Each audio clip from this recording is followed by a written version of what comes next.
আজকের পর্বের শুরুতে দেখা যায় সকালবেলার ব্যস্ত শহরের রাস্তায় এক অদ্ভুত টেনশন। ময়ূর আর বনলতা একসঙ্গে হাঁটছে, দুজনের মাঝে এক ধরনের অস্বস্তি কাজ করছে। বাইরে থেকে দেখলে মনে হবে সাধারণ দুইজন মানুষ পাশাপাশি হাঁটছে, কিন্তু তাদের চোখের ভাষা, শরীরের ভঙ্গি আর নিঃশ্বাসের গতি বলে দিচ্ছে ভেতরে ভেতরে চলছে প্রবল টানাপোড়েন। বনলতার মুখে চাপা উত্তেজনা, সে বারবার চারদিকে তাকাচ্ছে যেন কেউ দেখে ফেলছে কিনা সেটা নিশ্চিত হতে চাইছে। অন্যদিকে ময়ূর কিছুটা নিশ্চিত, কিন্তু তবুও তার চোখে এক ধরনের সাবধানতা। দুজনের হাত হঠাৎ করে একে অপরের হাতের সঙ্গে লেগে যায়, যে স্পর্শে দুজনেই চমকে উঠে। কয়েক সেকেন্ড নীরবতা, তারপর ময়ূর ধীরে বনলতার দিকে তাকায়। বনলতা চোখ নামিয়ে নেয়, কিন্তু হাত সরায় না, বরং অনিচ্ছা সত্ত্বেও হাত ধরা পড়ে যায়। এই দৃশ্য ঠিক সেই সময়ে দেখা ফেলে লাজু। লাজু দূর থেকে হেঁটে আসছিল, তার চোখে পড়ে যায় ময়ূর আর বনলতার হাত ধরা। প্রথমে সে বিশ্বাস করতে পারে না নিজের চোখকে, যেন প্রশ্ন করে, সত্যি কি সে যা দেখছে সেটা সঠিক? সে কিছুক্ষণ থমকে দাঁড়ায়, তারপর আবার তাকায়। এবার আর কোনো সন্দেহ থাকে না। স্পষ্ট দেখা যায় মাঝ রাস্তায় দাঁড়িয়ে দুজন একে অপরের হাত ধরে আছে। লাজুর বুকের ভেতরটা ধক করে ওঠে, তার মনে পড়ে যায় সবকিছু, এতদিনের সন্দেহ, কানাঘুষা, পরিবারের অশান্তি আর নিজের না বলা কষ্ট। সে ধীরে ধীরে সামনে এগিয়ে আসে। ময়ূর আর বনলতা তখন নিজেদের মধ্যেই ব্যস্ত। হঠাৎ লাজুর উপস্থিতি টের পেয়ে দুজনেই চমকে উঠে। লাজু কাঁপা গলায় বলে, এটা কি দেখছি আমি? মাঝ রাস্তায় দাঁড়িয়ে তোমরা কি করছো? বনলতা যেন মাটিতে গেঁথে যায়, মুখ দিয়ে কোনো শব্দ বেরোয় না, তার চোখ বড় বড় হয়ে যায়। ময়ূর কিছু বলতে গিয়েও থেমে যায়। চারপাশের মানুষ তখন তাদের দিকে তাকাতে শুরু করে। রাস্তায় লোকজন জমে যেতে থাকে, কেউ পিস করে কথা বলছে, কেউ কৌতূহলী দৃষ্টিতে তাকিয়ে আছে। লাজু আবার বলে, এতদিন ধরে যেটা নিয়ে আমার সন্দেহ ছিল, আজ সেটা নিজের চোখে দেখে ফেললাম। আমার সামনে কিছু বলার আছে? বনলতা চোখে জল এসে যায়, সে নিচু গলায় বলে, লাজু তুমি ভুল বুঝছো, বিষয়টা এমন না। কিন্তু লাজু আর থামে না, সে বলে, ভুল বুঝছি? মাঝ রাস্তায় হাত ধরে দাঁড়িয়ে থাকা কি ভুল বুঝাবুঝি? সবাই দেখছে, তোমাদের লজ্জা নেই? এই কথা শুনে আশেপাশের লোকজন আরো মনোযোগী হয়ে ওঠে। কারো কারো মুখে কৌতুকের হাসি, কেউ আবার নিন্দার চোখে তাকায়। বনলতা অপমানের মাথা নিচু করে ফেলে। ময়ূর তখন পরিস্থিতি সামাল দেওয়ার চেষ্টা করে বলে, লাজু এখানে কথা বাড়িও না, বাড়ি গিয়ে সব বলবো। লাজু তীব্র গলায় উত্তর দেয়, বাড়ি গিয়ে বলবে? এতদিন কি করেছো? আমাকে অন্ধকার রেখেছো কেন?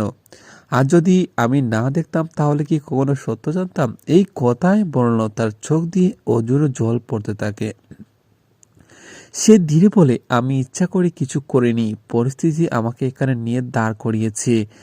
লাজু হেসে উঠে, কিন্তু সেই হাসিতে কোনো আনন্দে নেই। বলে, পরিস্থিতি? নিজের দোষ ডাকতে পরিস্থিতি দোহাই দিচ্ছ? ময়ূর এবার শক্ত গলায় বলে, থামো লাজু, তুমি যা ভাবছো সবটা ঠিক না, বিষয়টা এত সহজ নয়। কিন্তু লাজু আর কিছু শুনতে চায় না। সে বলে, আজ মাঝ রাস্তায় তোমাদের এই অবস্থা দেখে আমার চোখ গলে গেছে, এখন আর কোনো ব্যাখ্যা শুনতে চাই না। এই সময় আশেপাশে লোকজনের ভিড় আরো বাড়তে থাকে। কেউ মোবাইল বের করে ছবি তুলতে শুরু করে। বর্ণতা সেটা দেখে আরো ভেঙে পড়ে। সে কাঁদতে কাঁদতে বলে, দয়া করে এখানে এসব কোনো করো না, সবাই দেখছে। লাজু তখন বলে, তোমরা যখন লুকিয়ে লুকিয়ে এসব করছিলে তখন কি সমাজের কথা ভাবনি? এখন সবাই দেখছে বলে লজ্জা লাগছে? এই কথায় পূর্ণতা নিজেকে সামলাতে পারে না। সে কাঁদতে কাঁদতে রাস্তার এক পাশে বসে পড়ে। ময়ূর তার পাশে বসে তাকে শান্ত করার চেষ্টা করে, কিন্তু লাজু দাঁড়িয়ে থেকে পুরো দৃশ্যটা দেখে তার চোখে জল এসে যায়, কিন্তু সে শক্ত থাকার চেষ্টা করে। এখানেই পর্বের প্রথম বড় ক্লাইম্যাক্স শুরু হয়। এরপর দৃশ্য বলতে যায় বাড়ির ভেতর। বাড়ির সবাই বিষয়টা জানতে পারে। খবর দ্রুত ছড়িয়ে পড়ে, কেউ কারো কাছ থেকে শুনে, কেউ সোশ্যাল মিডিয়া ভিডিও দেখে। বাড়িতে নেমে আসে অশান্তি। পরিবারের বড়রা ক্ষুদ্র, মা কান্নায় ভেঙে পড়ে, বাবা চুপচাপ বসে থাকলেও তার চোখে গভীর হতাশা। লাজো বাড়িতে ঢুকে সে সব খুলে বলে। সে বলে, আজ আমি নিজের চোখে দেখেছি, আর কিছু গোপন নেই। বনলতা বাড়িতে ফিরে এসে চুপচাপ নিজের ঘরে ঢুকে পড়ে, কারো সঙ্গে সঙ্গে কথা বলে না, দরজা বন্ধ করে কাঁদতে থাকে।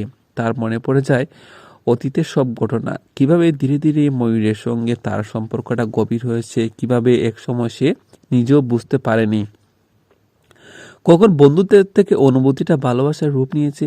ময়ূর অন্যদিকে নিজেকে দোষী মনে করে, সে জানে আজকের করোনার জন্য সে অনেকটাই দায়ী। যদি সে আরো সাবধান হতো, যদি সে বন্য থেকে আগেই থামাতো, তাহলে আজ এই অপমানের মুখে পড়তে হতো না। বাড়ির বড়রা বৈঠকে বসে সবাই আলোচনা করতে থাকে এখন কি করা উচিত। কেউ বন্যতাকে দোষ দেয়, কেউ ময়ূরকে, কেউ আবার পরিস্থিতি বোঝার চেষ্টা করে।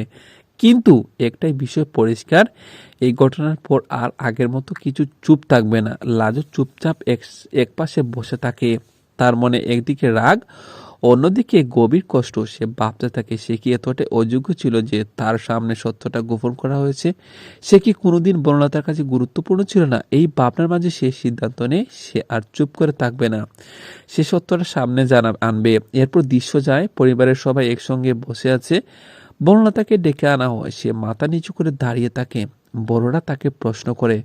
বনলতা প্রথমে কিছু বলতে চায় না, কিন্তু পরে ধীরে ধীরে সব খুলে বলে।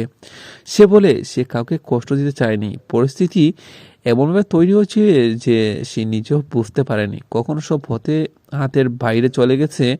এই কথা শুনে কেউ তাকে ক্ষমা করতে রাজি হয় না, আবার কেউ তার অবস্থার কথা ভেবে একটু নরম হয়। ময়ূর নিজের দোষ স্বীকার করে, সে বলে সে দায়িত্বহীন আচরণ করছে। সে জানতো এই সম্পর্ক সবার জন্য সমস্যা তৈরি করবে, তবুও সে নিজেকে সামলাতে পারেনি। এই স্বীকারোক্তির পর গড়ে নেমে আসে নিস্তব্ধতা। সবাই বুঝতে পারে এগুলো না শুধু দুইজন মানুষের নয়, পুরো পরিবারের সম্মান ও বিশ্বাসের প্রশ্ন। পর্বের শেষ দিকে দেখা যায় বনলতা একা বসে জানলার পাশে বাইরে তাকিয়ে থাকে, তার চোখে জল, মুখে গম্ভীর অনুশোচনা। সে মনে মনে বলে একটা ভুল সিদ্ধান্ত কিভাবে পুরো জীবন উলটপালট করে দিতে পারে। আজ সেটা নিজের চোখে দেখেছি। ময়ূর দূর থেকে তাকে দেখছে, সে কাছে যেতে চায় কিন্তু থেমে যায়। সে জানে এখন তার কাছে যাওয়া মানেই পরিস্থিতি আরো জটিল করা। লাজু অন্যদিকে নিজের ঘরে বসে থাকে, সে পুরনো ছবিগুলো দেখে একসময় হাসি খুশি মুহূর্তগুলো মনে করে তার বুকটা ভারী হয়ে ওঠে। সে বুঝতে পারে আজ থেকে তার জীবন আর আগের মতো থাকবে না। এভাবে আজকের পর্ব শেষ হয় এক গভীর ঠান্ডার উত্তেজনা, কষ্ট আর অনিশ্চয়তার মধ্যে। আগামী পর্বে কি সিদ্ধান্ত নেবে পরিবার? বনলতা আর ময়ূরের সম্পর্কে কোন পথে যাবে? লাজু কি সত্যি সব কিছু মেনে নিতে পারবে? এই প্রশ্নগুলোর উত্তর জানতে দর্শকের অপেক্ষা করতে হবে পরবর্তী পর্ব পর্যন্ত। সাথে থাকুন, ধন্যবাদ।